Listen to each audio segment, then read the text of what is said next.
die naam van Jesus. Niks van my onderhou nie. Daai saad, daai stukkie mosterdsaad wat in daai grond lê, net vir daai bergboom sê, man, as die reën kom en as die son skyn, gaan jy skuif. Amen.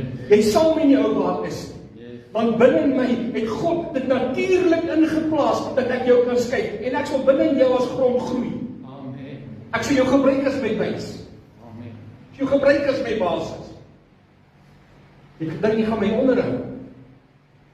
Binne in my is die potensiaal om jou te skuif. Amen. Vanmôre as jy vanmôre sit met woord kom jy baie mooi hoor. In die oomblik waar jy vanmôre sit, maak nie saak weet waar jy is die potensiaal van God nou in die oomblik daar om jou berg vanmôre te kan skuif. Amen. Hy pa kom en hy sê dan en hy laai hy pad die berg wat voor hom lê. En hy het nog 'n goeie storieetjie op 'n kry. Hy het nog 'n goed kop gedink. Hy het nodig dat die krag van God daai berg in sy kind se lewe sal skuif.